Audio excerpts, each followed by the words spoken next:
Can you hear my audio, by the way? Hmm? Can you hear my audio? Yeah. Okay, great. Is it on? Well, let me see. Is it on? Make sure it's going direct to the camera. Yep, you're good. Okay, great.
The DNC's on.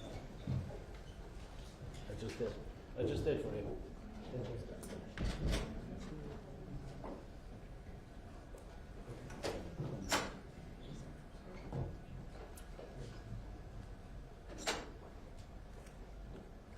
Good evening. Within a few hours, Hurricane Milton is expected to make landfall on the west coast of Florida, the western coast of Florida. Already we're seeing impacts from the storm, including significant winds and heavy rain. And there's also been frequent and widespread tornado warnings throughout the day. And they're continuing and expected to expand as Milton moves over land, including a few that have already touched down in South Florida. Currently, Milton is a Category 3 with wind speeds up to 120 miles per hour. But no one should be confused. It's still expected to be one of the most and worst destructive hurricanes to hit Florida in over a century. You know, both the heads of the National Hurricane Center and the National Weather Service made it very clear in conversations I've had with them earlier today. Milton still carries incredible destructiveness, can wipe out communities, can cause loss of life. Storm surge is still expected to be up to 13 feet. So I urge everyone in Hurricane Milton's path to listen to local officials and follow all the safety instructions they give. At this point, evacuation is probably difficult.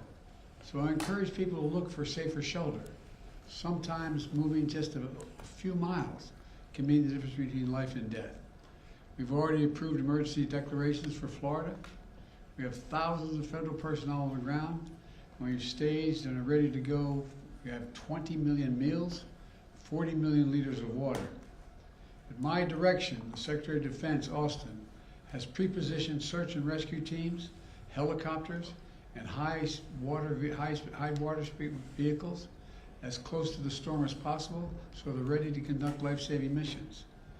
And the administrator of FEMA will be on site tonight in Florida, and in the state's emergency operations center.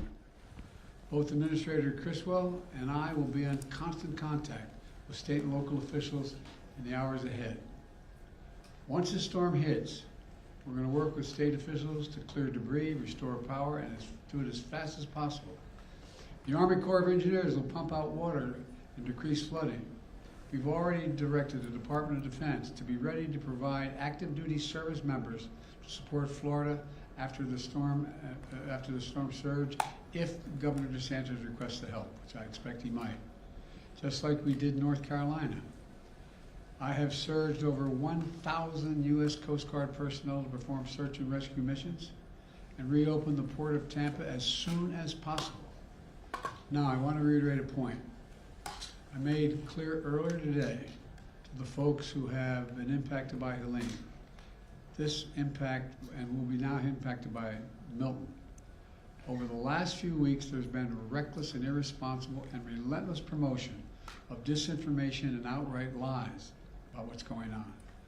It's undermining confidence in the people in Florida. and incredible rescue and recovery work that has been undertaken. Literally, there are thousands of fellow Americans who are putting their lives at stake and putting on the line to do the dangerous work that needs to be done now. And it's harmful to those who most need the help. Quite frankly, these lies are un-American, and there is simply no place for them. Not now, not ever. Former President Trump has led this onslaught of lies. Assertions have been made that property is being confiscated. It's simply not true. They're saying people impacted by these storms will receive $750 in cash and no more. That is simply not true either. They're saying that money needed for these crises are being diverted to migrants. What the heck are they talking about? Stop it. It's outrageous. It's just not true. Now the claims are getting even more bizarre. Marjorie Taylor Greene, the congresswoman from Georgia, is now saying the federal government is literally controlling the weather. We're controlling the weather. It's beyond ridiculous. It's so stupid. It's got to stop. Let me close with this. As difficult as these days and weeks have been, we've seen incredible courage by so many of our fellow Americans. I want to thank all the first responders for running toward danger instead of away from it, for saving lives and making a difference. FEMA personnel risking their lives, climbing on hillsides to reach people cut off by Helena. Army National Guard flying through the gale wind force that it's amazing what they're doing.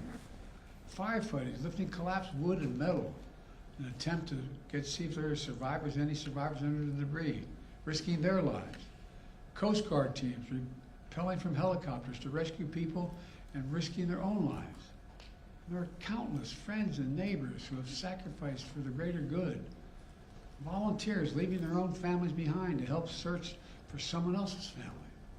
Fellow Americans looking out for one another. That's America at its very best. That's who we are. So my final message tonight is to the people of Florida and all the impacted states, we've got your back. We've got your back. And Kamala and I will be there for as long as it takes to rescue, recover, and rebuild. May God bless you all, and may God protect those serving in the eye of this storm on behalf of our nation. Thank you. Why do you think Trump is spreading misinformation? Why do you think Trump is spreading misinformation? To President Putin during the height of the pandemic. Do you have a comment, sir? Why do you think Trump Speaking is? of un-American. Why do you think Trump is spreading misinformation? I don't know. I simply don't know. You can speculate, but I just find it. I've used the phrase more than I've used it ever in my whole career. Un-American. It's un-American. It's not who the hell we are. What are they talking about? Sir, have you considered calling him and asking him to stop doing that? To stop spreading it? Mr. President, does Governor DeSantis need to take Vice President Harris's calls? All I can tell you is I'm talking to Governor DeSantis. He's been very gracious. He's thanked me for all we've done. He knows what we're doing, and I think that's important. Can you say that Florida has everything it needs for the storm? How was your call with Netanyahu today? We didn't talk about the storm. Thank you.